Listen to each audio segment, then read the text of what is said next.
We are live. I do not have the YouTube chat open. I haven't even. Oh yeah, that would probably be helpful, huh? Yep. Hold on.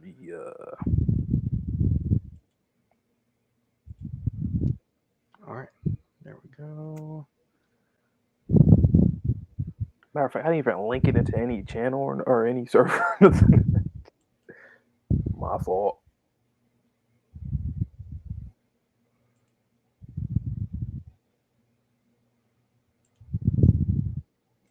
Let's see.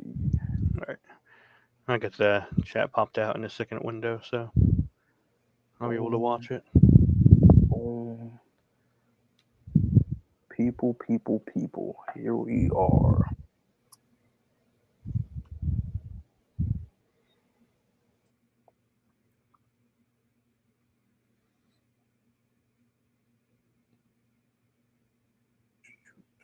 JK. And paste.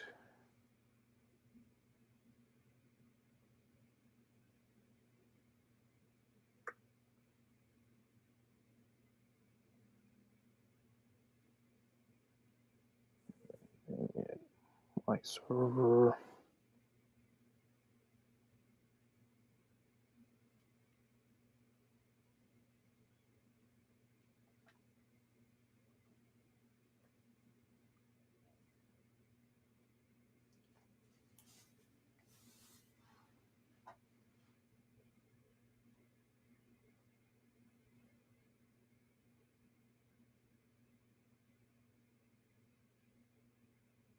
Is it?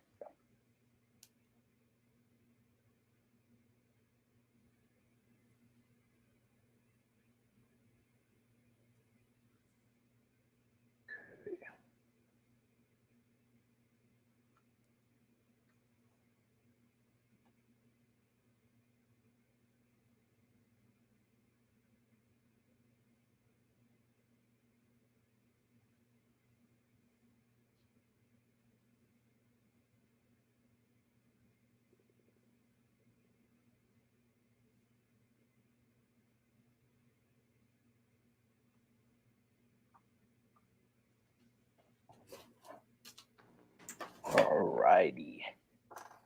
Ain't nobody here, but that's alright. You can watch it in the replay. So what's good, YouTube? It's your boy Vonte, the day portion of Mugen Eclipse. And it's me, Mr. Twitchy, the night portion of Mugen Eclipse, here again with our best of friendo, Shermaniac. Welcome back, brother. Thank you. Happy to be back. Yes, Always sir. happy to show up for these. Right. So you guys already know, man. We got what, like less than 10 days now? Well, yeah, about 10 days for season 2 of Jujutsu Kaisen. So Woohoo! we thought about sparking up a stream. Both me, Vonte, and Sherm, me as in Vonte, and Sherm. We both read the manga. We're all caught up. But our boy, Mr. Twitchy, isn't caught up, and he's an anime only. So, that being said, we still say, you know what, let's just start a stream. So, whenever somebody's blind, at least one person is blind, usually we'll do it this, I'll say, except for Demon Slayer, because you guys already know that we read the manga. But other than that, most of the time, it will be when it's us three, the trio. If one of us is blind, we'll prioritize a stream for that. So, anybody got anything you guys want to get into first for JJK for season 1? Yeah. So this is a question for Twitchy, since he's our anime only boy right Okay. now. Out of out of all the like big shonen that came before JJK, Mm-hmm. where do you see Gege took his inspiration from, as far as the protagonist, the story in general? I mean, first things first, like Bleach vibes. Like Gojo is very reminiscent of like the goofy Urahara, overpowered, smart, intelligent. Um, kind of like teaming up and having these little group battles. Alternatively, that could be reminiscent of the squads in Bleach.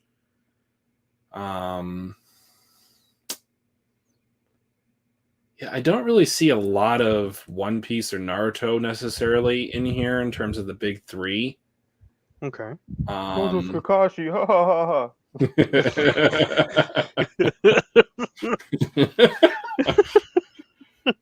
I mean, that's probably on Twitter somewhere. So, It is. That was like the first comparison I heard from the series.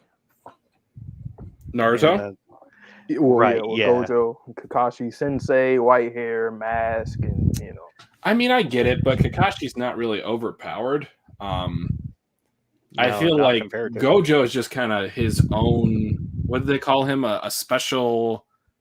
They had a special grade. Special grade. There you go.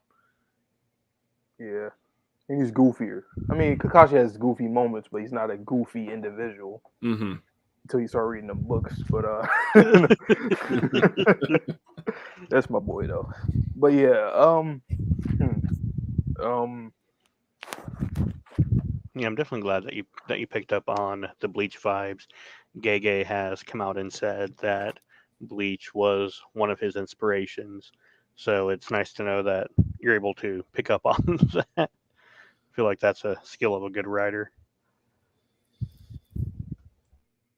I mean, at this point, like if you don't pay homage to one or more of the big three, I feel like you're somewhat failing as a shonen mangaka. Might be a little bit of a hot take, but you have to at least show your appreciation, even if it's just like little odes here and there, to who came before you that allowed you to do what you're doing now. He all right mentioned Bankai, Kamehameha, Spirit Gun. Yeah. I'm like, damn, okay. He's yes. Oh, yes. Yeah, he was not subtle about that. I wanted to do a Kamehameha. Yeah, don't we all, Yuji? Don't we all? It's true though. Like we would all like to do that. True.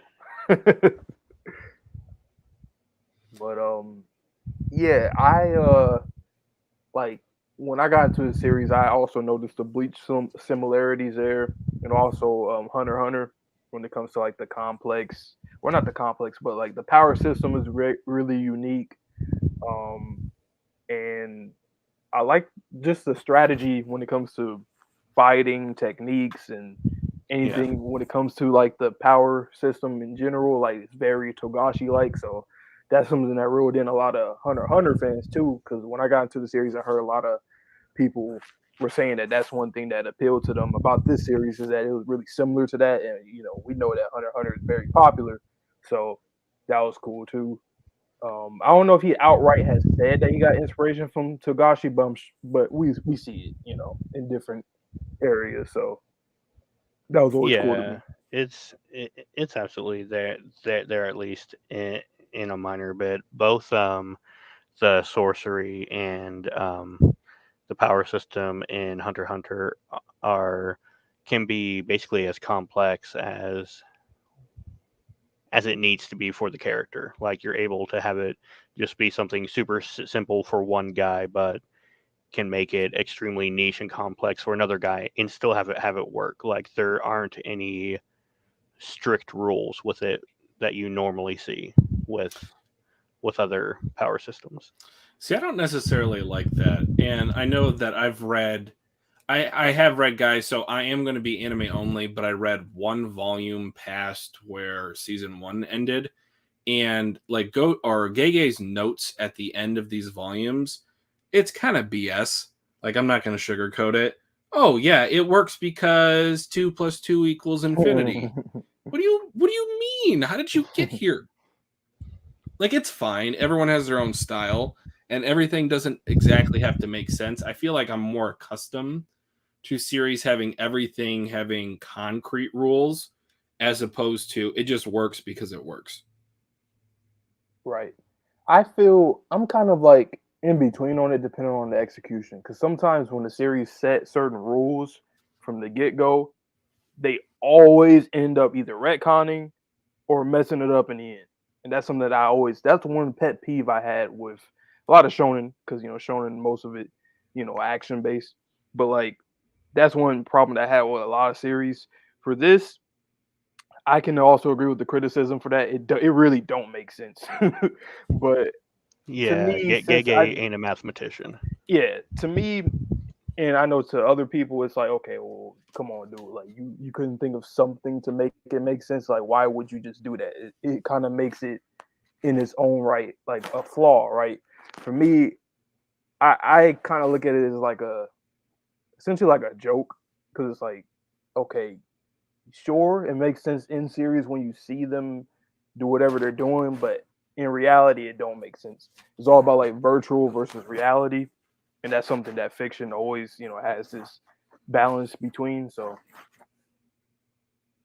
I'm pretty neutral on that. Yeah, yeah, I can understand that, and I get the frustration with it being super loosey goosey.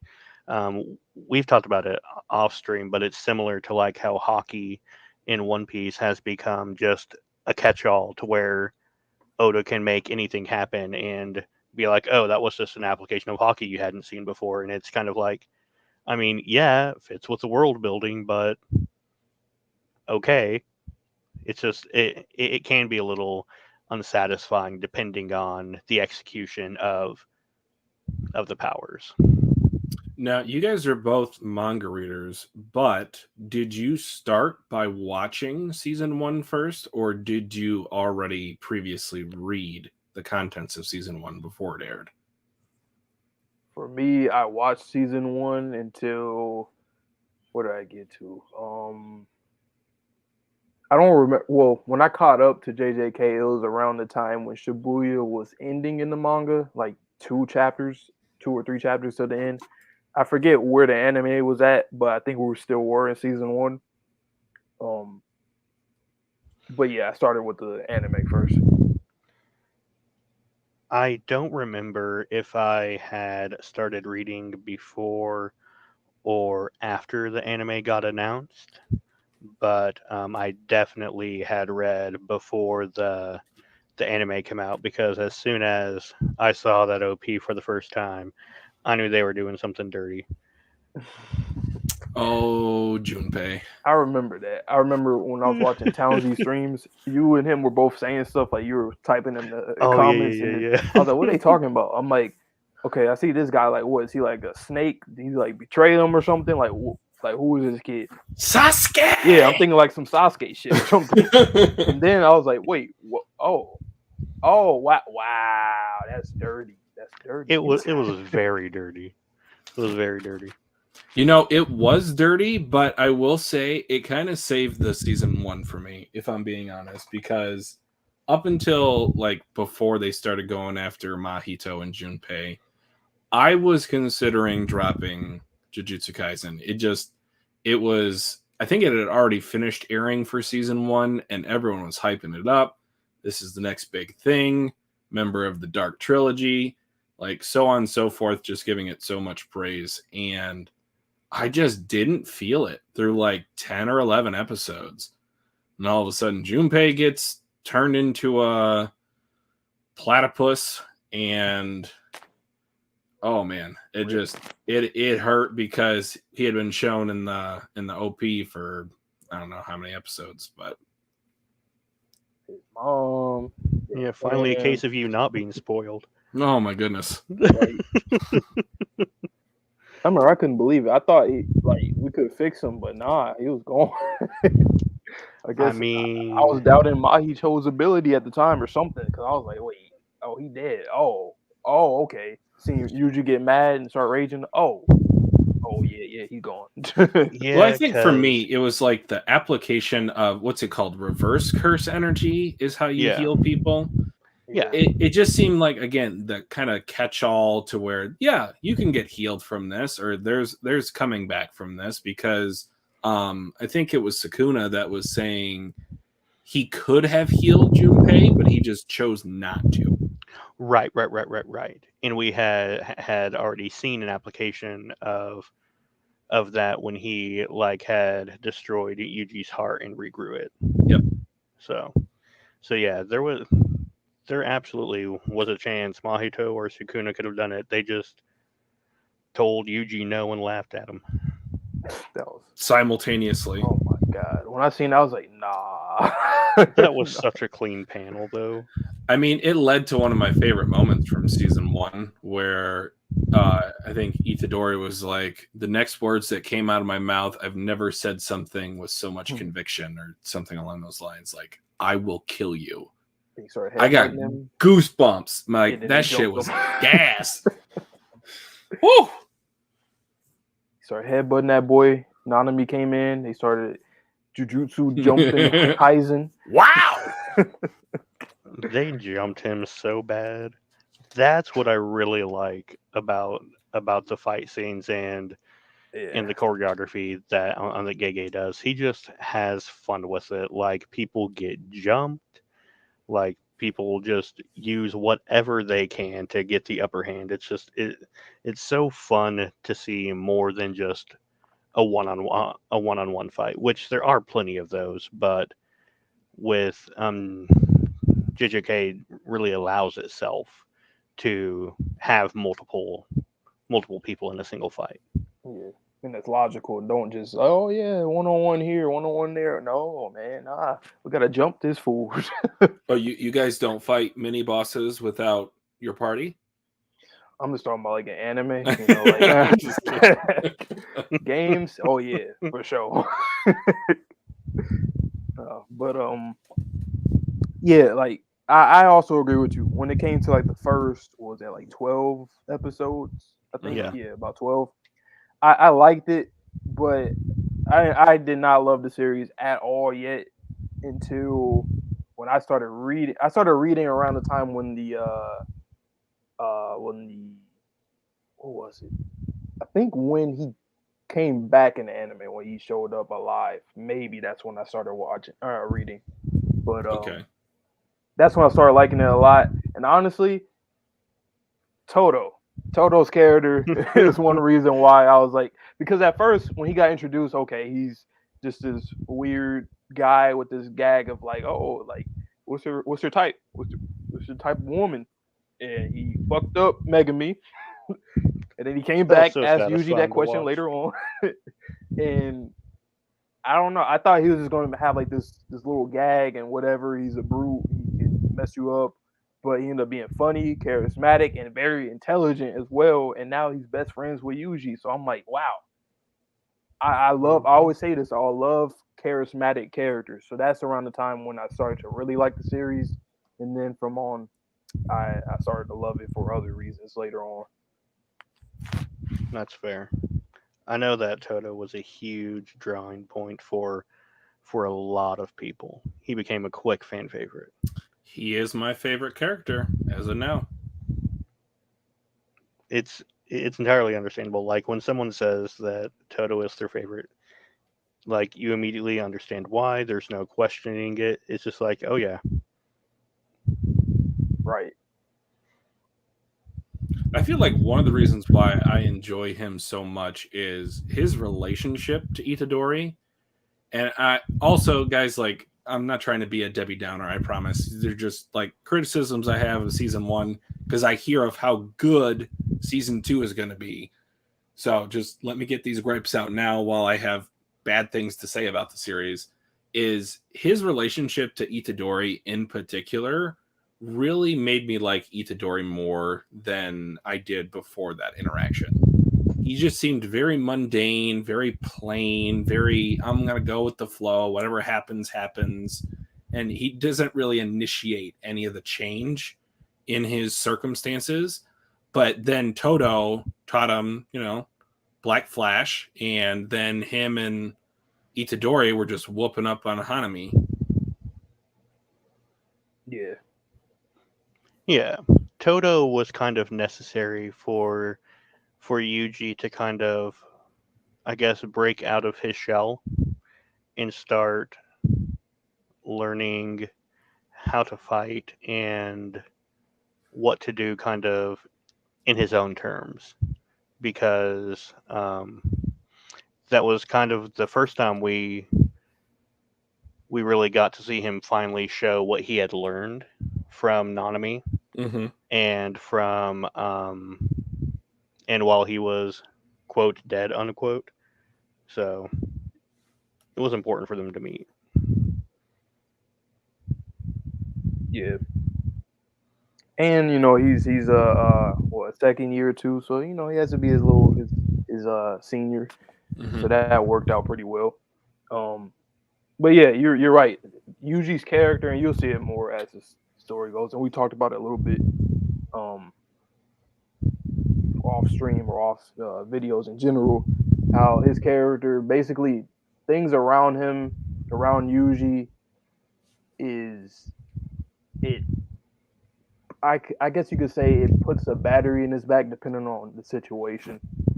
So, and we've seen it a little bit in season 1. Like he's just this normal kid that gets involved in this jujutsu sorcery world because he ate a nasty ass old ass finger. I don't know. I want to know about his parents and his grandparents before I just say he's a normal kid. He might have lived a normal life up until then. Okay, But you know what I mean. You know what I mean. Yeah, I mean normal as in like he's. I know I'm being a stickler. The average high school freshman kid or whatever. Yeah. He very much lived his life under the radar, similar to how Ichigo kind of did. Yeah, something like that. he could talk. He was able to talk on the spirits, but never really wanted to do anything with it. He just wanted to go to school, do his thing, help his friends, and then he got drawn into the world of Soul Society, Hollows, Soul Reapers, and then he picked up on that mantle and kind of just ran for it because the person who took him into that world left and was ripped away from him, so he went to chase it down, which Yuji is kind of similar to Ichigo, but nothing was really ripped away from him. I was just going to make that comparison. It's funny that you guys say, a normal kid just trying to get by, and then all of a sudden he's thrust into this fantastical situation. Oh, where have I heard that story before? Yeah, and it always rubs me the wrong way when I see people like praise Yuji and like Yuji, but then they'll like clown on Ichigo or vice versa. I'm just like, do y'all not see like the similarities? I mean, like the potential is there for Yuji. Don't get me wrong, because Ichigo is my favorite character from Bleach, and it's not just because he's the main character. Like yes, you got main character syndrome. Okay, look. I do have main character syndrome, but I promise you that's not the reason.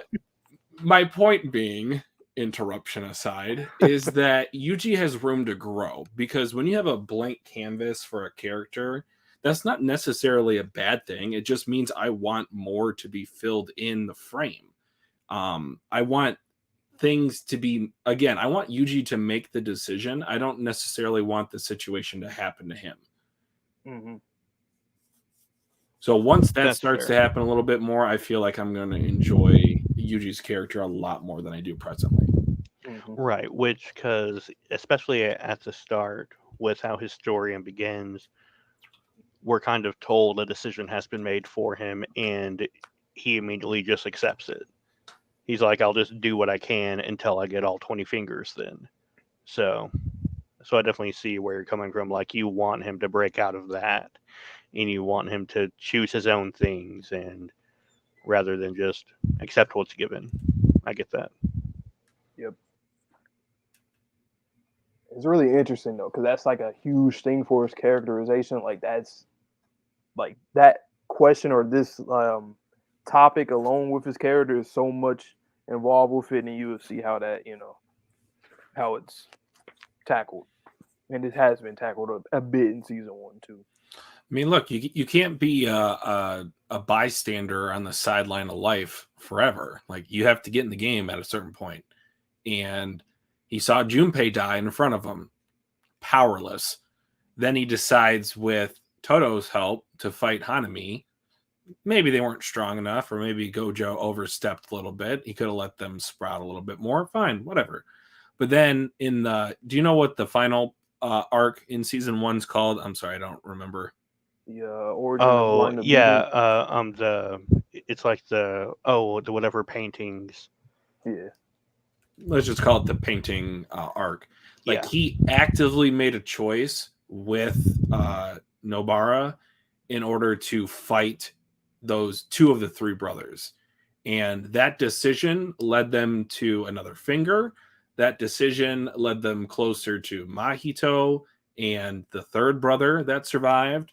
That led them closer to very minor spoiler, guys, like them ranking up in the Jujutsu sorcerer world, because again, I did read the volume right after season 1 ended.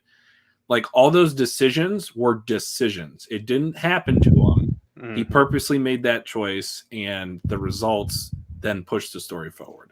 Yeah. Absolutely. And it also brought him and Nobara closer. Like Nobara finally recognized that Yuji was going to stick around her life, wanted to be there, Mhm. pulled up a table, and he's not going to leave her alone. Like that was huge for them together as a whole.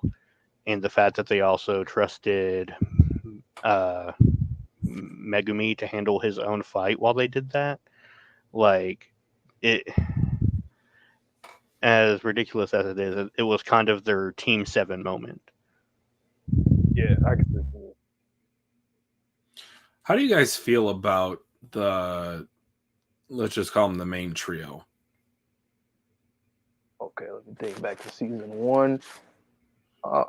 I liked them, all of them. Like I didn't have any issues with them. I feel like they're probably solid, had. but no standouts. Yeah, that's kind of how I feel too. Yeah, honestly, that's kind of what it is right now. It's like they're just, they're cool. They alright. they alright. Yeah, like I liked Nobara more than Yuji, and I liked Yuji more than Megumi as a person, but I liked Megumi's 10 Shadows more than Nobara's technique. Like, Oh, yeah. Oh, you don't like Bob the Builder? I mean, Nobara the Builder? I think she is super fun. Like, I think her soul resonance can, like, I think it was finally used in that last fight we were just talking Mhm. about, like when she was poisoned and started hammering the nails in herself to deal damage back to him because it was his technique doing it. Like She was tapped. that was so much better than her just whacking nails at people. Bro, and then she hit what's her name? Nishimiya, Momo with the squeaky hammer thing. Squeak! Listen, Come here, bro. we all know that was a New Hop reference. Like, Yeah. come on. Damn. I'm gonna You know tell what? I didn't even think 10-ton about hammer. that, but yeah, that's 10-ton absolutely hammer, baby. a reference. Man, let's see. Also, this is one thing that I want to personally talk about. Sukuna. Like I know a lot of people, and we talked about comparisons before. They would compare him to Kurama for Naruto. That's a bad comparison, but continue. Yeah, it is. I can see why people would want to say that early on, but like, I mean, purely surface level. yeah, if you look, even like when you had mentioned earlier about the whole Junpei situation, like, not to say that Kurama early on would or wouldn't do it, but I mean, it's Kurama was a jerk. He wasn't overtly antagonistic. yeah. Yeah, like Nah. Kurama was a jerk to Naruto, but every time Naruto asked or needed something, Kurama provided. Yeah. Like Kurama actively kept Naruto alive. And there's always a reason, like, for him. Like, he gets something out of it as well. Sukuna, on the other hand, he does stuff on his own accord, and sure, he might do certain things, but honestly, he don't really help Yuji much at all, which makes it hilarious in the way that he be talking to him. Like, come on, dude, like, why? Yeah, he's sadistic towards Yuji, and I'm not really used to that as much in terms of like the inner power storyline. Like, look at Asta with his inner devil. Like, sure, he eventually goes crazy, but it's not like like this is more so like late game Black Clover. It's not like he's evil. He just had a tragic backstory. Kurama, okay, you were closer to I'm blanking on her name. What's Naruto's mom's name? Kushina. Closer to Kushina, and all of a sudden you're in this little brat. Like, yeah, you're gonna be upset. Like, you're not gonna want to be inside of this 8-year-old boy. Like, I get it. Mm-hmm. And then I'm trying to think of like some other inner powers, but yeah, Sukuna is outright his own character, and even though we haven't learned a lot about him, we have seen his decisions specifically and how they hurt the people around them. Like, he is a loose cannon. He is just waiting to hurt the closest person to him. He's just waiting to start a fight. Like, his interaction with Gojo to start the series, like, that was fire. Oh yeah, yeah. Well, which is why I just like everything Gege did with Sukuna, because it's just like that's how you take a trope and you spin it to where it's its own thing. But of course, as we said, people on Twitter just look at it on the surface, so they ignore the whole spin part. But it's absolutely there. It's not the same thing at all. Yeah. It and speaking of Kurama, see, like back in the day, what he was with the Sage of Six Paths, and he was just a little baby with his brothers and sisters. He lived a good life. He was a good boy until he wasn't a good boy because they forced him to be a bad boy. But Sukuna literally in episode 1, this man already talking about, yeah, where's the women and children at? Like, what is bro talking about? Nah. What is Blood doing? Cancel that, man. Sukuna cancel stream 2023. he should get canceled. Like, why did it take this long? I'm like, what is good with this guy? But nothing. Yeah, nothing. But yeah, he's just been doing his own thing. That's another thing too about the power system. I like the whole binding vow situation. Now that's the one thing that's similar to Hunter x Hunter. I won't get into it because Twitchy hasn't read or watched Hunter x Hunter, but there's something in there that is I think he takes inspiration from that. But I like that in JJK. I'm like, oh, that's another little cool thing that you can attach to, techniques and stuff in general. Having a contract with somebody for something. I like the thought of it. I just hate Amnesia plotline so much. I mean, so it's necessary, but I just on a baseline level, I hate Amnesia plots. Not every binding vow. Oh no, I know. I'm talking about the one with Sukuna and Yuji specifically that one. Yeah. I mean, it was better executed than a certain someone's in Wano. Why? Why do you hurt me? I would have hurt you. What do you mean me? That wasn't me. I had forgotten it. We were doing so good post Wano. You were having your own amnesia plotline. That was by choice. That wasn't forced upon me. Here, remember this. Okay, thanks. But trying to think of something else. Okay. Well, we talked about it briefly before, but what are some of your favorite characters?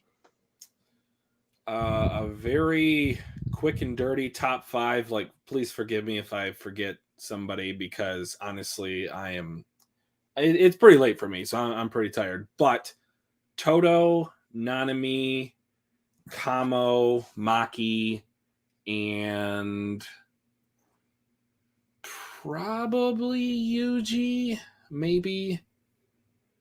No, Mahito. That'll be my top 5 in no particular order. Mahito in the top 5. Whoa. Mm-hmm. I don't know if that's a good or a bad thing. The way that you said that, I want to think it's a good thing because he gets a lot more. But he, yeah, I mean, he plays that antagonist role really well. he's a demon. But that's a great top 5 though. I share a few of those people. Yeah, it's a great top 5. Probably 3 or 4 of them. For me, I always like Nanami, Maki, Toto, Yuji, 5th.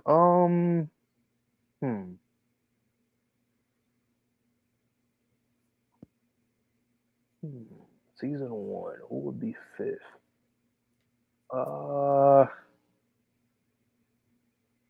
To be honest, I don't really know.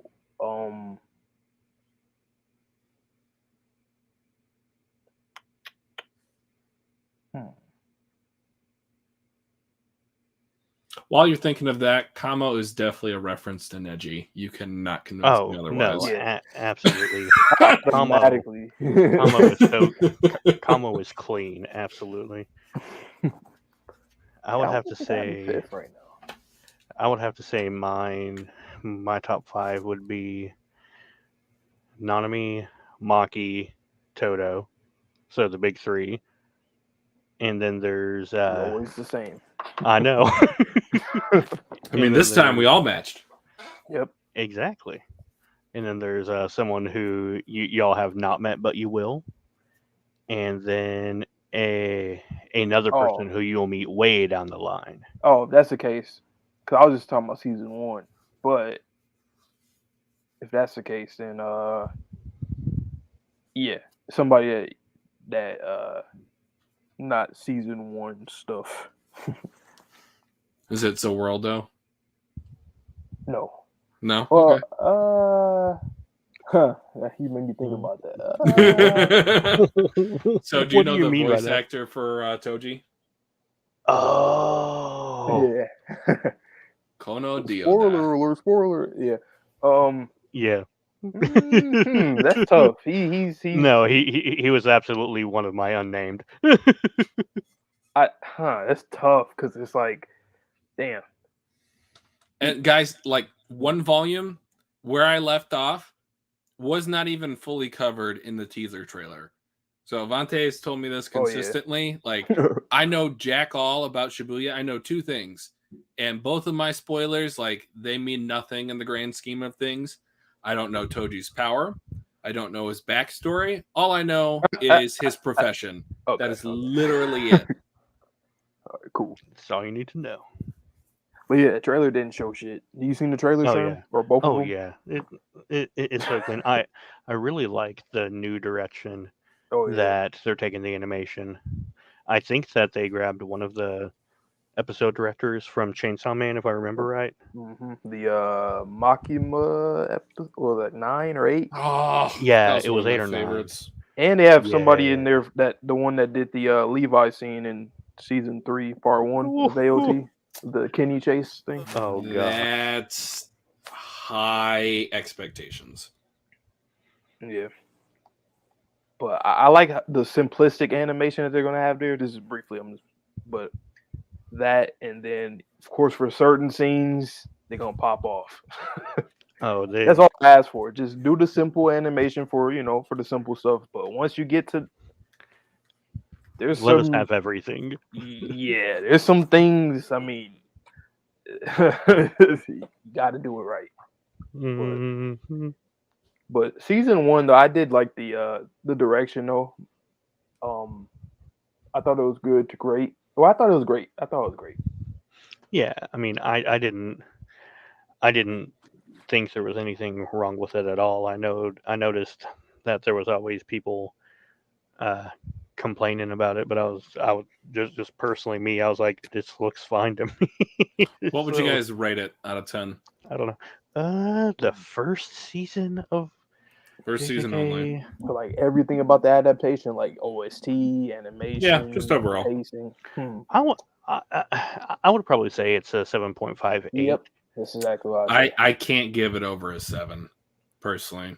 I might even, like, depending on the day, like if I'm watching episodes like 3 to 12, Like I might even say like 6.5. Which is absolutely like it's absolutely understandable. I mean, just speaking for me personally, it's hard to take a season objectively when you know everything that comes beyond it, the callbacks to it, what things have led to. So yeah, but only having a 0.5 difference away, that's not too bad. I feel like you would have probably dreaded it more if you're week to week. Oh yeah, you would have hated watching week to week. Yeah, I can see might that. have dropped it. Yeah, you probably would have. No, I'm not for gonna lie, because I'm thinking about each episode. I'm like, honestly, If I'm 'cause 3 I months felt like in it and was I'm slow, feeling too. like this is like a 5 out of 10, no, it's not for me. It had that feeling. It was just like, okay, stuff is just, it's moving, but it ain't really. It's not. There's a few episodes where I'm like, okay, it's cool, but like, come on, get into something. That's how I was feeling with Hell's Paradise a little bit this season. Like, I like it, but get into something. Yeah. Which it has Yeah. been. No. More than No, JJK for at sure. that time. But Yeah. like I said, the comparison between the two, different core 1, core 2 versus 1 core. Yeah. Hell's Paradise absolutely finally delivered. Do you guys feel like season 2 will finally start to deliver a little bit more on the themes that Gege is trying to portray in his manga? Because I'm gonna be honest, there's not a lot in season 1 to where I can be like, okay, this is the story he's trying to tell. Yeah, he starts. I would say he starts to for volume 0, in a way. We can talk about that next, but yeah, go ahead. Yeah. Yeah. I would say the more the story goes, the more overt they become, and then you're able to go back and kind of see kind of where the pieces were. Well, I can't really say it started in volume 0, but I'm thinking about stuff from volume 0 that starts from, the next arc, since it's a flashback, and it gets into, specifically with Gato's character. Yeah, you see him in the movie. Yeah, the like way he's he's a huge piece just of the story in general.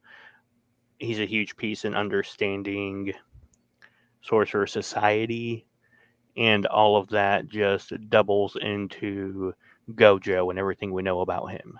So I'll say it starts with those two, and then it starts rolling more and more, and then you start seeing it a bit more. Because season 1, it doesn't really get into any of that. Only when we're talking about like Yuji. I forgot Ghetto in my top 5. I remember you did mention that. Only after movie 0, though, because I did also watch movie 0, guys, and I read volume 0. Ghetto is phenomenal as a villain. Oh yeah, you're gonna like him more. That's great. Yes, bring it on. There's no way you'll like him less. I'm just. Oh yeah. If you already like him that much now, I'm like, okay, yeah. No, he's already like top 5, top 6. Like, yeah, he's a great character. He needs to chill out with the monkeys, but I mean, just what you need to do is you're going to need to either reread Volume 0 or watch it again after Season 2. Yeah. Well, I got to edit out my reaction to the movie, so maybe I'll just hold off on that for a bye week or something. Yeah. Yeah, I would say, for season 1, the only times where the theme is really in effect is with like Yuji, with the whole fingers situation. Mm-hmm. The higher ups, what they want to do, and then Gojo like, nah, nope, not doing what you guys want to do. That whole execution thing with him and stuff, and that stuff, that's pretty much mostly from season 1, where it's like, okay, that's what we're getting into. But majority of season 1, when you think about it, it's mostly just like the school, the students, kind of their little missions, I mean, progression. But season 1 is really just establishing the characters. Who is Gojo? Who are the main 3? What kind of what is a taste of the world we're in. That's cool. I'm not always trying to have like a negative opinion on season 1. I am legitimately excited for season 2, guys. Please do not take this rambling as a sign that I'm not. Listen, It just, I don't know. People, it's just criticism, guys. So if anybody's mad and want to comment like, "What's wrong with this guy right here? Why is he?" Come on now, chill. I've got hotter takes than this. Let me tell you that. Yeah, let's not even. Yeah. Yeah. Anyway, no, Yeah. What's the next topic? honestly, I don't know what you guys thinking about it. What did you think of the Jogo versus Gojo fight in the introduction to domains? Because that kind of was like leveling up of the It's one of those situations to where once you see it, you can never unsee it. I see domain expansions in every form of manga, every form of anime that I watch, anything with like a shonen, like I have an area of this attack, like it's a domain expansion that has been solidified, copyrighted. It has been established in the Hall of Fame. Domain expansions are here to stay and they will never go away. That little monologue aside, no, fantastic. I understand why the explanation of how they work was somewhat drip fed to us, because it does allow for different results to occur from them. So say, for example, with Mahito's domain expansion, the only reason why Nanami was saved is because Yuji fought to get inside of it. And that's like, it's a Venus flytrap situation. Like, why would anyone want to go inside of something that can kill you if it touches you once? Yep. So that little drip feed of information was fantastic for setting up that specific plot development. And also, Gojo's kind of an idiot.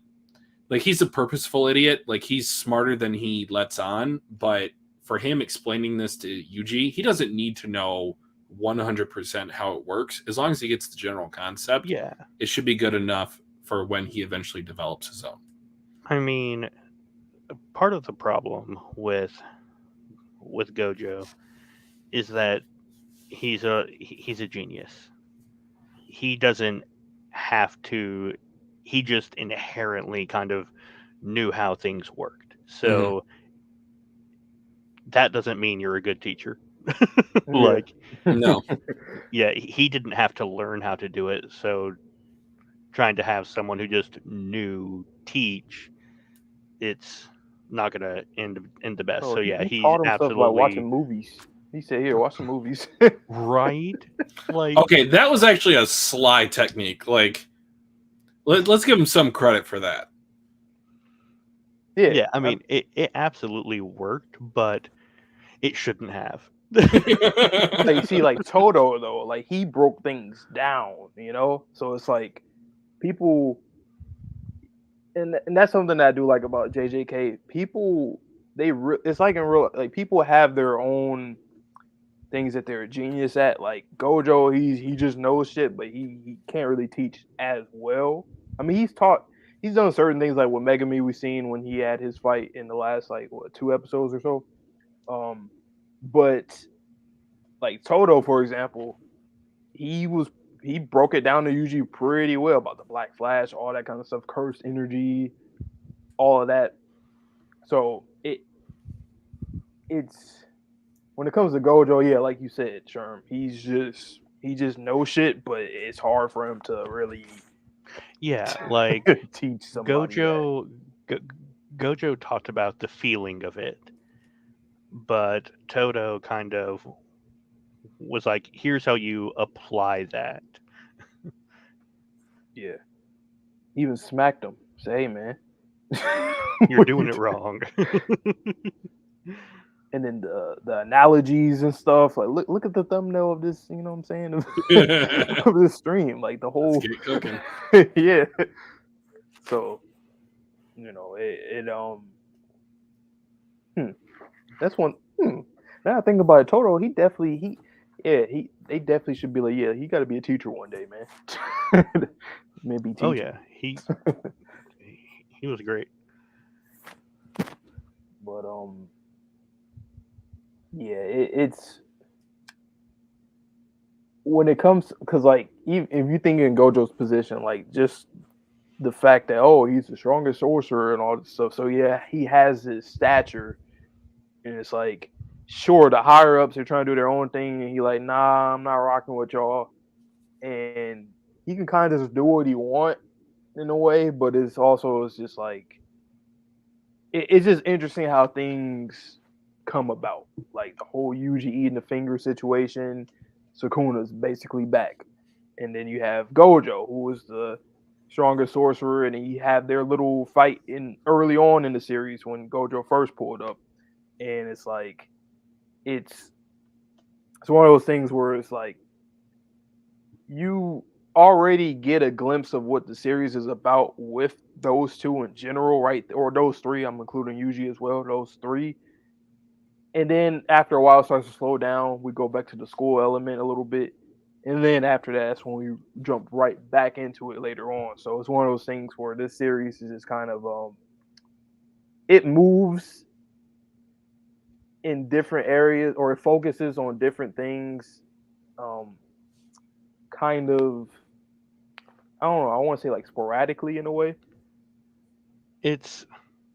I don't know if this is the right way to phrase it, but almost the first half of the story is more watching the villains try to pull one over on Gojo.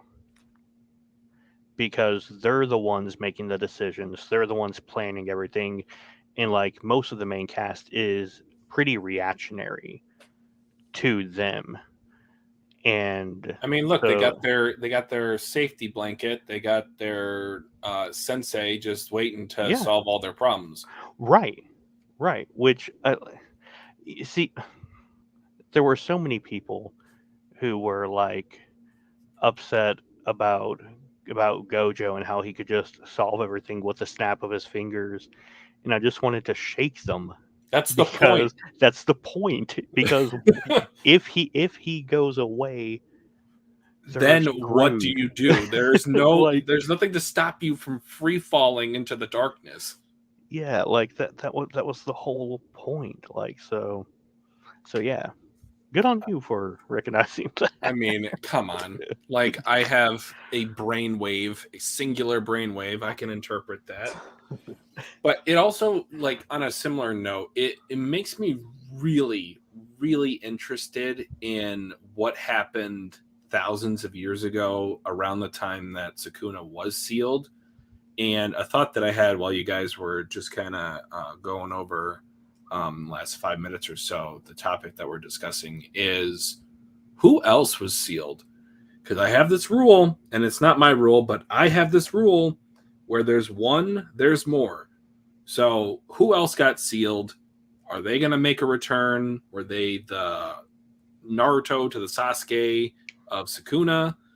Or like, is the person who sealed Sukuna, did they become the seal itself? Was there some sort of fusion? Kaisen did not get sealed with nobody else. Look.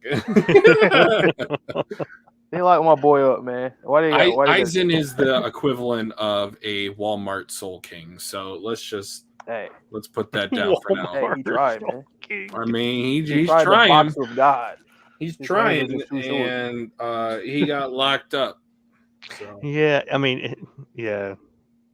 If you look at Hishikai, you lose, and he still lost. Excuse me? Yeah, you had a cheat code. You were Gojo, and you lost. You got sealed, ironically. There's just references everywhere. Man. Yeah. Yeah. Yeah. But that's a good theory, though, about if somebody else got sealed with him or what had happened in general back then. Because, like, okay, if this guy was, like, bad news, then what exactly happened?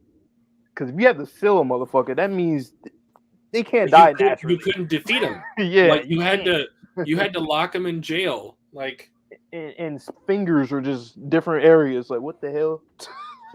I mean, Yeah. like my first thought, and this is just Occam's razor explanation, but he had a lover, and after the lover either died or maybe was the heroine of this day and age, like I know as of today, female jujutsu sorcerers, they have a stigma around them, but maybe that wasn't always the case. Maybe they just took people at a face value in terms of their strength. So if there was a female sorcerer who was able to actually seal Sukuna at maybe the expense of her own life, maybe that was Sukuna's lover. I don't know. I'm just kind of spitballing here, but I feel like there could be a lot more delved into, and I'm sure there will be, in terms of what happened around the exact time that Sukuna was sealed. I mean, you and the rest of everyone else is hoping for that Heian era flashback. Mm-hmm. We are waiting for it because you're absolutely right. There has to be something. Shout out Muzan. Well, I was about to say, which I mentioned to you the other day about that. Like, Heian era, they love talking about that era. Like, what? Like in real life, what happened back then? Like, because it's always so horrible when we hear it in anime, manga. Like, oh, this was a time where shit was just going down. Like, oh, okay. Well, I'm not much of a history buff, but was that during a time of the Warring States? Probably. Shit, Let me so see. Heian era, 794 to 1190 to 1185. Damn. Yeah. There's probably a few dictators in there. Yeah. Oh, yeah. So it was the beginning of the 50th emperor. He moved the capital of Japan to Heian-kyo, which is Kyoto. Interesting. That's when that was apparently the peak of art, poetry, and literature in the imperial court. That's when katakana and hiragana both started. So yeah, Damn. that absolutely makes sense why everyone is like, oh, the Heian era. That's when we began. So yeah, Okay. that's cool. I didn't know that.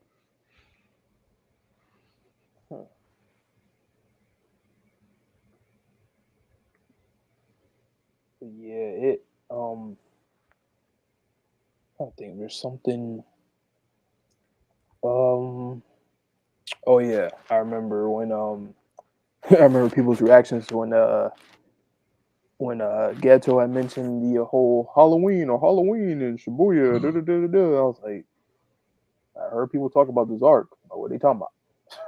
Well, yeah, Shibuya is like one of those arcs that I have heard just kind of like in the background in any manga. Like I've heard of Chimera Ant arc. I've heard of the Farmland arc from Vinland, which delivered in every aspect, in my opinion. Yes, and like Shibuya, it has big shoes to fill because again, this is everything that everyone is talking about in terms of this series.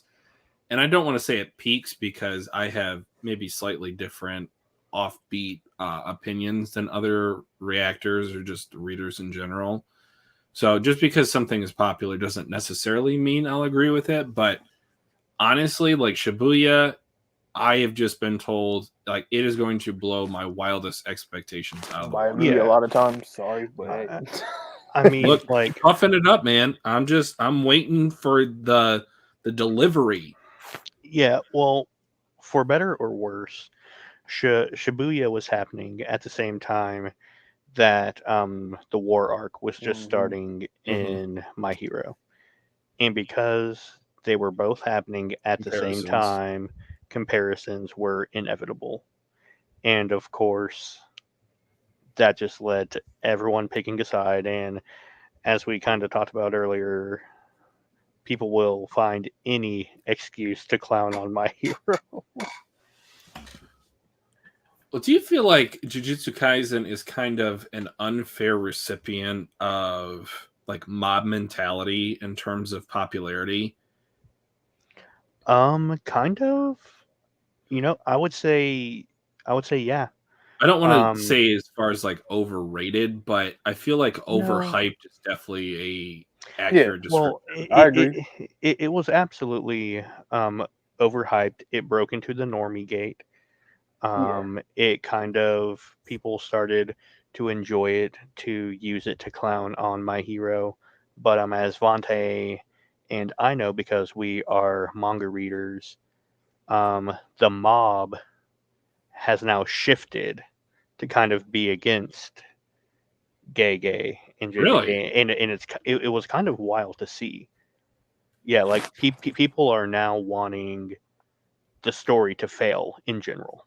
Yeah. Do you think that's because of like the pacing, or more so like what has happened since Shibuya ended? Both. It Hmm. it's the Because pacing. It's 100% the pacing. Like Gege has mentioned that he does want the story to end like in a year, Okay. and then beyond that, people just did not like what came after Shibuya. They weren't invested in it. I yeah, enjoyed it. until I kind of recent, or when it kind of ended, or the Culling game. yeah. Like, and then the arc ended. People thought something else was going to happen, and it didn't. So that's when the flip switched, and everyone Yeah. everyone it has now switched to be like, I always knew JJK was overrated. I've been waiting for the downfall of Gay. Oh my. And it's just like, So it's so tough. It's like a uh, double-edged sword, because the same people that will sing your praises, they're also going to be your loudest critics. Oh, yeah. Not always, but for a good majority of the time. And I feel bad for these mangaka. And I know we've been talking about Horikoshi, we've been talking about Gege, but it's just like, you live by the sword, you die by the sword. And for something that you were given credit for and praise like a year ago, like Yeah. 50 chapters ago, now they're It's crazy. slandering you for it. yeah, like it's it's it's it's wild to see. Like Twitter is just such a cesspool for anime takes, just because people go up there and say the wildest things. Like, I don't know how much you were paying attention to it, I know. Twitchy, I know but exactly what you're going to. I was talking to Devonte about it. But over the weekend, there was a big fight about how Thorfinn shouldn't be praised for You taking the know, 100 punches and convincing Canute to take his army and leave, because Naruto has always taught and gets clowned for it. And it's like, those are two separate things entirely. I saw just enough not to care about it. Yeah, but it's just like, I don't understand how. That's all you do on Twitter. Yeah, Can never let things rock. Just like let And I things get rock. comparisons. Like there is a general purpose for comparing two Mhm. things, but it's just when the comparisons, they don't accompany you acknowledging. Yeah, well, not only Yeah, that, but it's and you don't acknowledge that the differences are good and that the differences make them Yes. different. And yeah, I know No, that yeah. seems like a little bit counterintuitive. Like, of course the differences make them different. Like, what are you, an idiot? No, but like, you don't acknowledge the fact that we came to the same point from different paths, or we're even going in different directions now from the same point. Yeah, it's right. just it doesn't make sense to me. I try not to think about it too hard. No, Yeah, yeah, it's one of those kind I of things. shouldn't.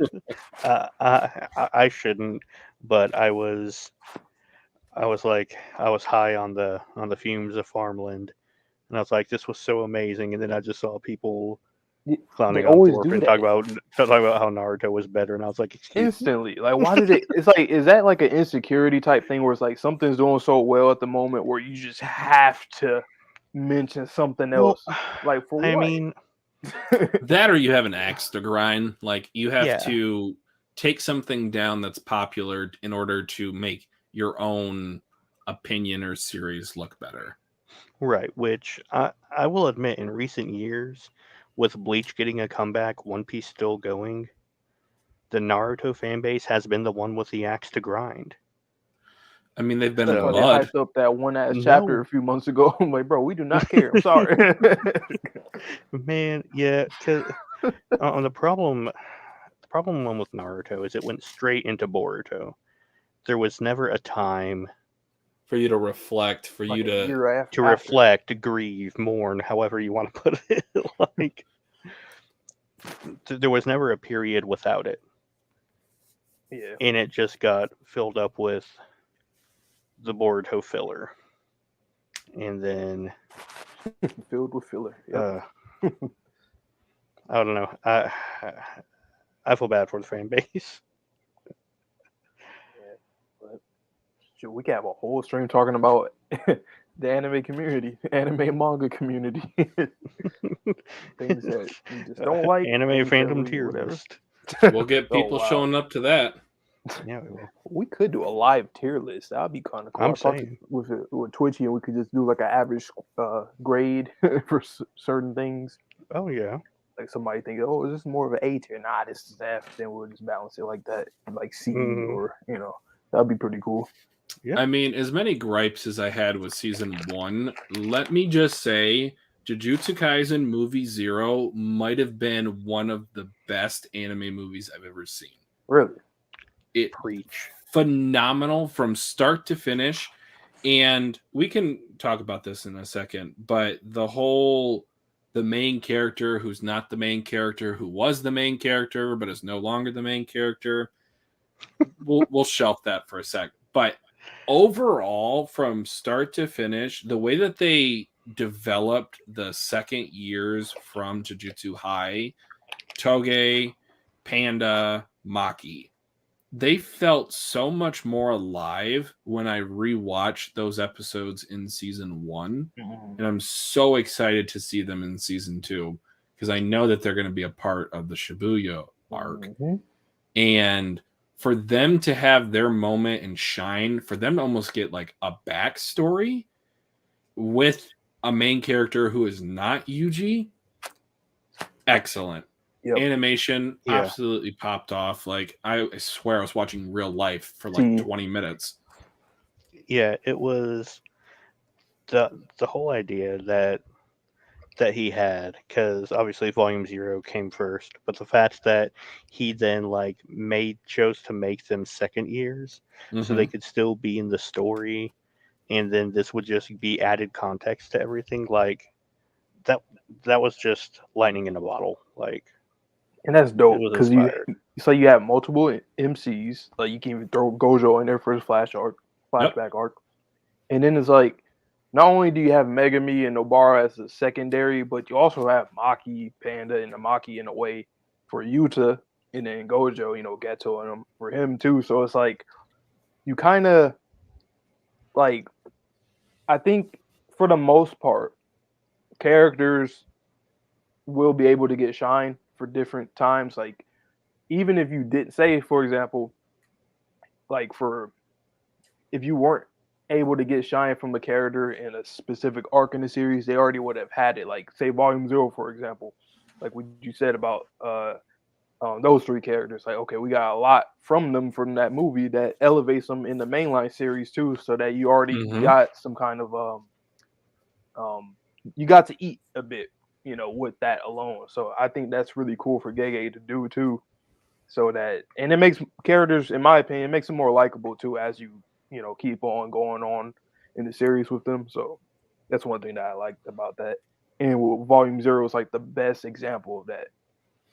I mean, even just going so far back as what I mentioned about Geto being like top 5, top 6.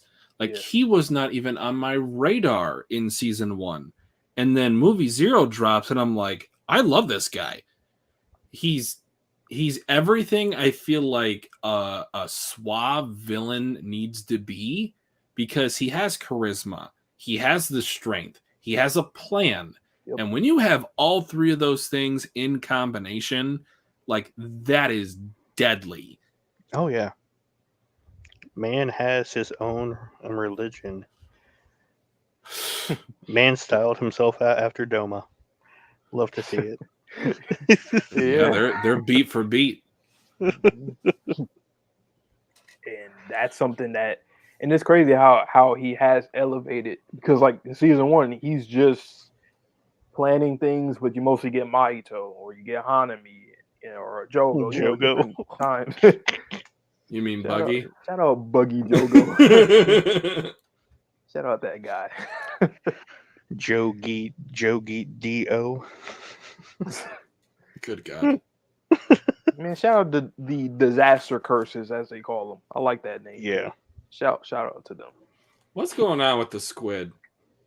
He's What's just going on chilling with in the the squid? ocean. Listen, he's busy manifesting that plane for them to relax in.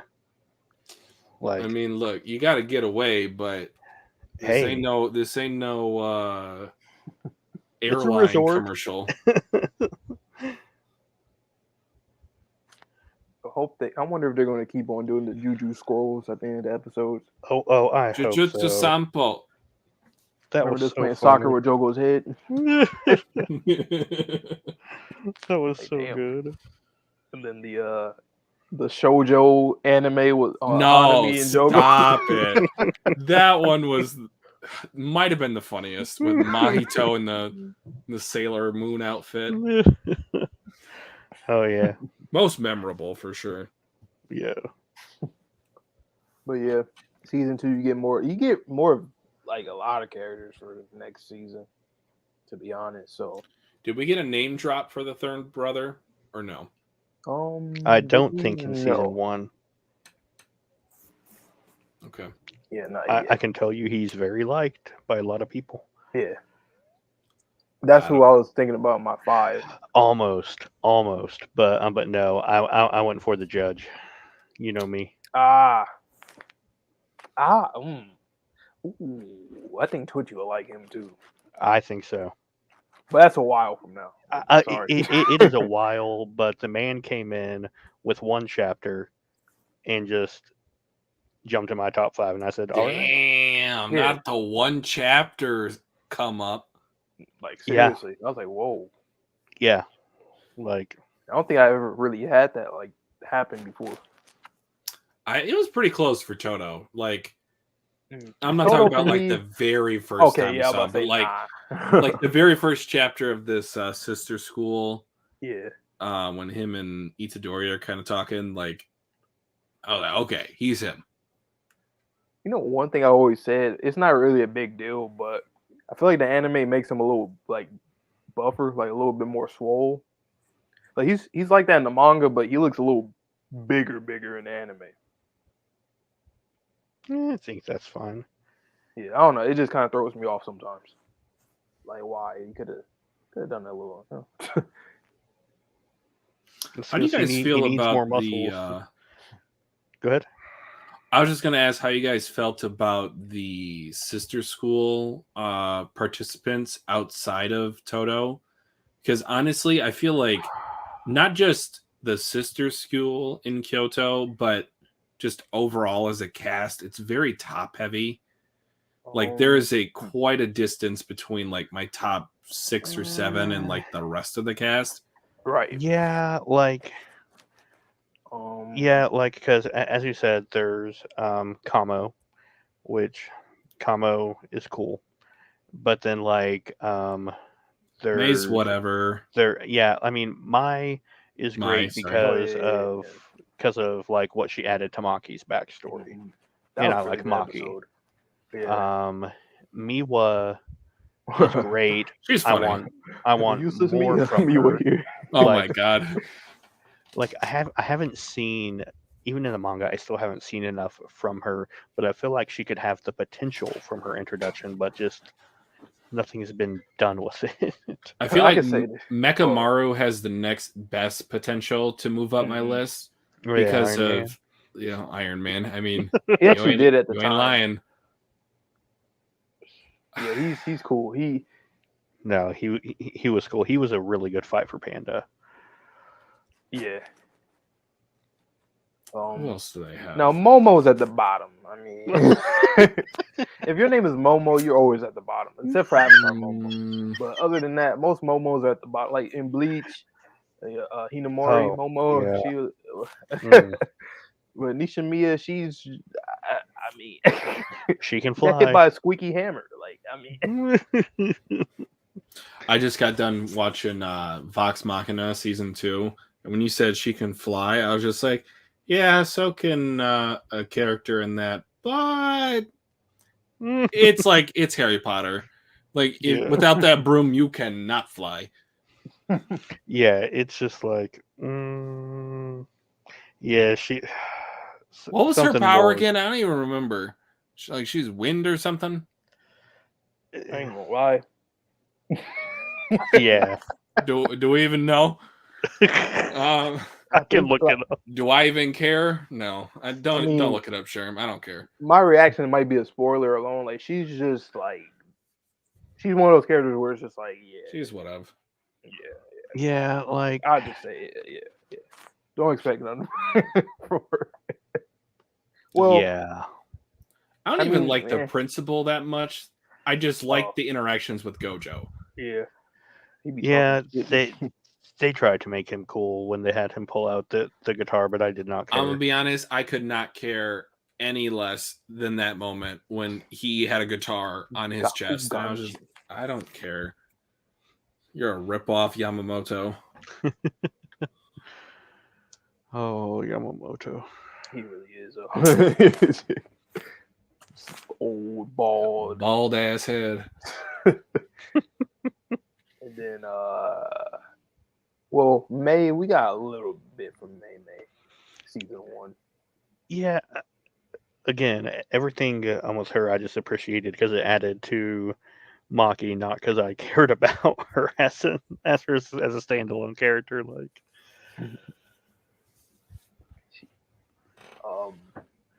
But yeah, I would say that like for season 1, the standouts for me, character wise, I'll say Toto, Nanami. I'll say those two are pretty much the top like 2 that really got me to like enjoy season 1 a lot. Mm-hmm. Gojo in terms of fighting, like, oh damn, this dude, he OP. His domain expansion, wow, what the hell is he doing to Jogo? Damn, he messing him up. And then like that was pretty cool too, just to see a different like. I'm always interested to see how a mangaka will write an OP character, because I always just, I don't know, because it can always be the same. They're just overpowered. They beat everybody. But I always try to find something about their characterization, their personality, or even just simply the way to defeat them and stuff. So it's always interesting because it's kind of hard to manage that, an OP character. So yeah. My favorite bit from that whole Gojo Jogo fight was what was just how he left the fight to go grab Yuji just for on-site training. While Jogo was coming up to the surface of the lake. Yeah, like it's just like, what the hell? Like, Like, he's inside of a volcano. he's just that good. But yeah, Nanami, Toto, Maki, definitely the big 3 of season 1. Loki Mahito. Like he just makes stuff just so. Mahito is one of those villains where he's too good at being a villain. He's too good at it. Like I can't bring myself to like put him on in my top 5 just because he's that slimy. See, like, my issue with people I can't put in my top 5 is Gojo, because you are just a cheat code. And I know we're gonna get more stuff at the start of season 2 with his past, but as of right now, like you're a cheat code to win, and that's fine. Like I'll give Gege time to cook, but as of right now, he's like a Levi for me. Like I just can't include him on any list. He's an outlier. I mean, he wasn't on any of our lists, so That's fair. Yeah, even for season 1, I was just like, I kind of just can't. He's just, I don't know. He's the comic relief. Like that's what he is. Gigi, it's time for your walk. Yeah, he's there to crack jokes, and he's there for you to be like, what the hell is wrong with this man? Also, the baseball episode. Love that episode. Baseball. Nice pitch. Everyone's saying that. Hell, what is wrong with Panda, man? He said, I want to punch a zebra one day. That was in this little card at the bottom. I felt what is he like that talking was about? kind of racist. I'm like, I guess he's like, nothing else you can be got white some and black as issues. me. I gotta punch that zebra. I'm the only white and black thing that can exist in this world. Like, what's wrong with dude? No, the highlight for that episode was the canonical backstory that Toto was forging with the middle school baseball champ, something like, or little league baseball. Yeah. Like, what is he talking about, my guy? What are you saying? We didn't go to the same city, let alone the same school.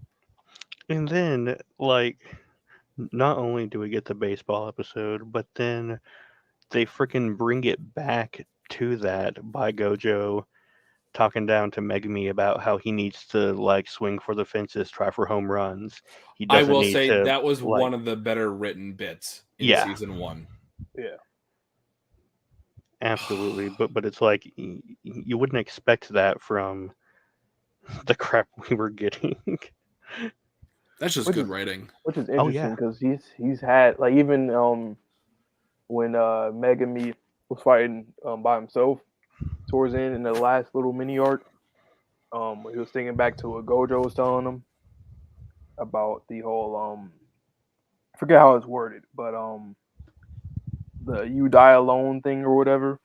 I forget how it's worded. What's the quote? He was like, "There's no point in playing this team game when you're gonna die alone anyway." Yeah, that part. Yeah. Yeah. I'm like, okay, like, damn, dude. Like, I mean, good advice, I guess. A little. I mean, I feel like that's the only thing emo boy Megami could actually understand. Because he's just pissed at the world, so you got to have someone tell you something dark to get you back on the path. Megami has always just been like, aight to me. Like, Yeah. Same. Like, there's a lot going on with him when it comes to like his morals and how he thinks, but I just need more from him. Again, his outside of power that. is much cooler than And he is. Yeah. Oof. I'm looking at you, Todoroki. Ooh. I mean, am I wrong? Is he No. at those levels? I mean, shit. I do think he's he's overrated. And you know, a lot of people like him because the black aesthetic emo stuff, like, or golf, or like, nah, man. Like, I mean, his shadow jutsu, like, fake out of Sukuna's finger. Okay, so little side note. That's not a side note because it is important. That Sukuna finger is like manifested in a almost identical form at the end of season 1. And I didn't notice that on my first, like, obviously I saw it, but I just didn't pay it no mind. That is so interesting that a separate form of Sukuna manifested is almost identical. So, like, is the Sukuna that we see, because obviously he looks like Yuji, like, what did he used to look like? What does that imply about the history of him being sealed? Yeah. It kind of looks almost monk-ish. So was there some sort of like religious overtone with that? Because you can relate it to Christianity of like banishing the devil from heaven. And if you seal them away, I mean, it's kind of similar. Like you're banishing them to another plane of existence. I mean, you're getting to something with that thinking, though. Yeah, like religion definitely like starts to move to the forefront the more that we get through in the series. Gege especially has a lot to say about Buddhism, surprisingly enough. Oh, I like that. Yeah, like a lot. Yeah, there is a lot to get into, but you're picking up on the right things about Sukuna. Yeah.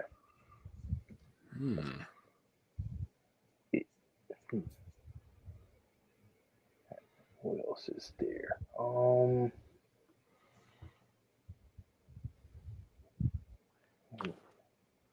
Did they announce who's doing the OP for this new season?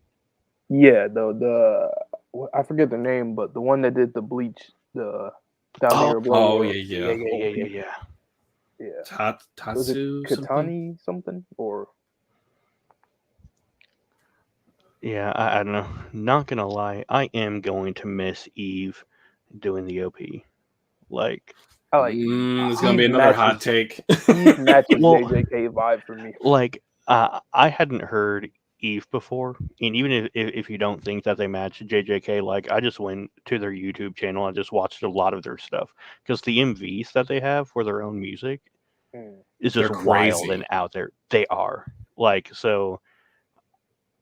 I just like that I got introduced to a new band that I really like, and You know what's because it funny? introduced Eve, me to them, I'm just like, man, I'll miss them. Eve kind of reminds me of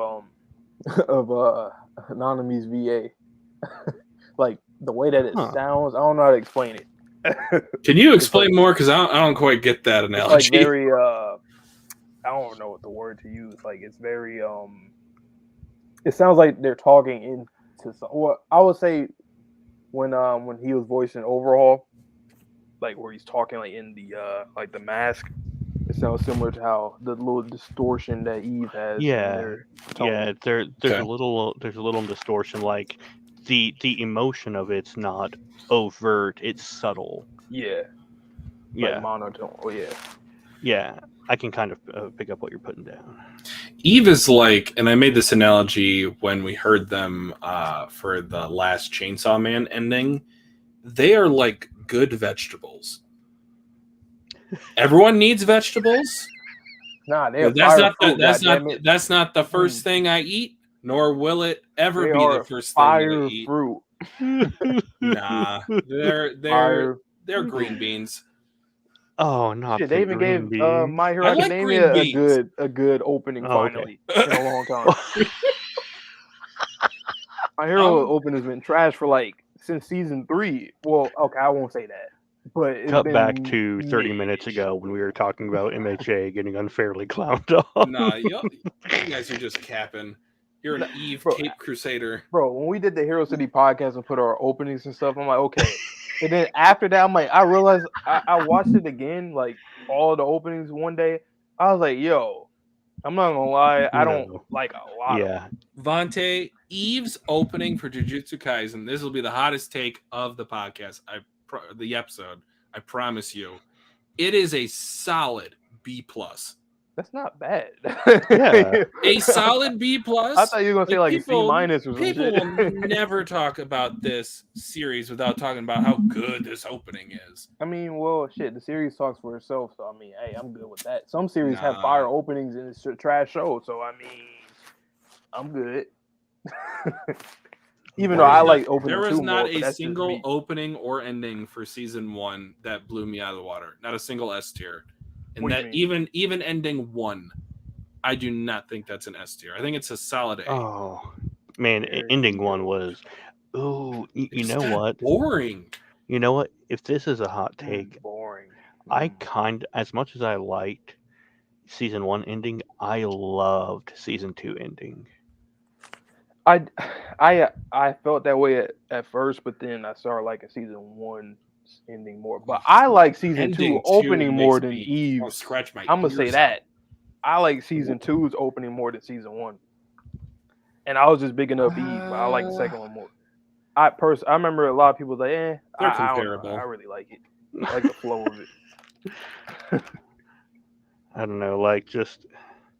I do like Eve's opening for that game. The mobile JJ. Oh, the mobile game? Yeah. Yeah, I like that more than the opening one. I might agree with you there. But my thing is, I'm not like a big Eve fan, but I just feel like it matches the vibe of JJK. Yeah, 6.57. Okay, buddy. You set me up for that one. You gotta take. I mean, that's you. I'm talking for myself, so all right, manga reader. we will see. Like I said, I've been hyping the hell out of season 2. Like every time we talk, I always bring stuff up. Like, oh, this, that. Hey, Jokes aside, guys, I am so excited to start this as anime only. I can't wait. That initially was the plan, I got spoiled on what happened in was it 215, 212, something like that. Yeah. Something. Yeah, I got spoiled on 215 things. It made me reevaluate the whole series. And that would have been a fantastic plot twist to experience. But my thing is, I get spoilers. That's my curse. And I have to live with it. And then I just stopped reading after one volume. I was like, you know what? I have 2 very minor spoilers for Shibuya, and we are just going to let it rock. So I can't wait to see what Mappa does with Shibuya. Because, again, you guys won't shut up about it, and I thank you for it. I will say for that spoiler that you got, you will get something for it that's like, oh, okay, cool.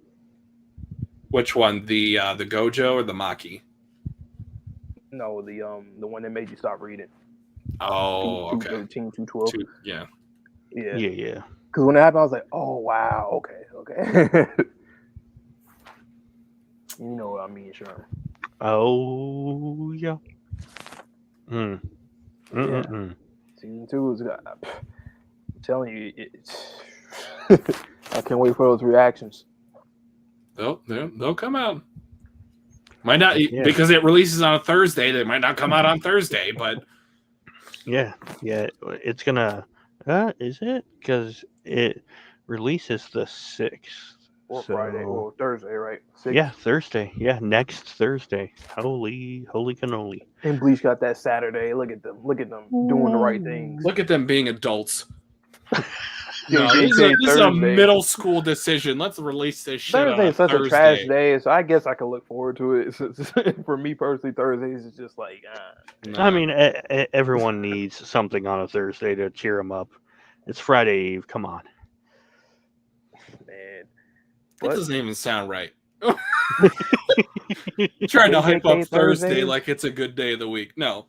It is, man. Because it's Friday's Eve. Like, all you have to do is change the name from Thursday to Friday's Eve, and you're good. Yeah, and if apples were oranges, then.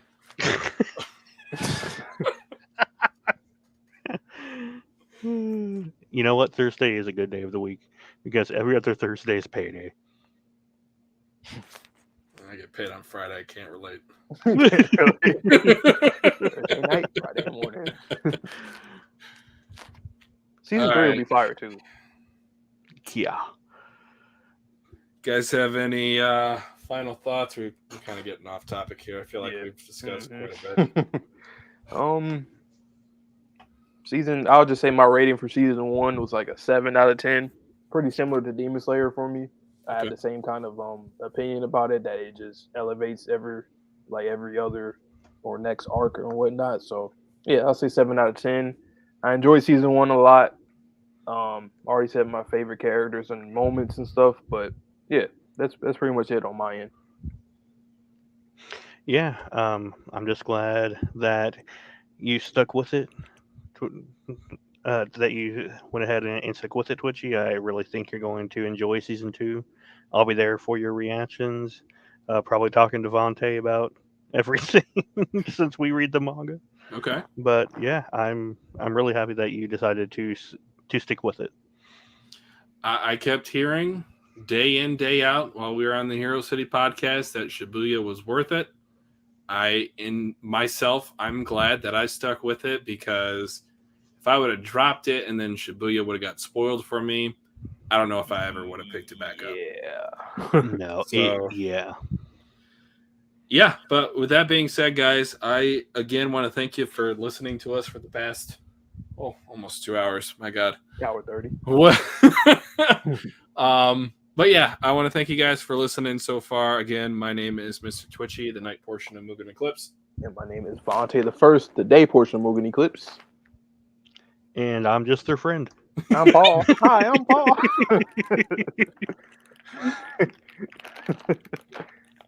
All right. Well, that being said, I hope you guys all have a good one. Please stay safe, stay healthy, stay clean. See you guys all in the next video, and peace. Peace. Peace.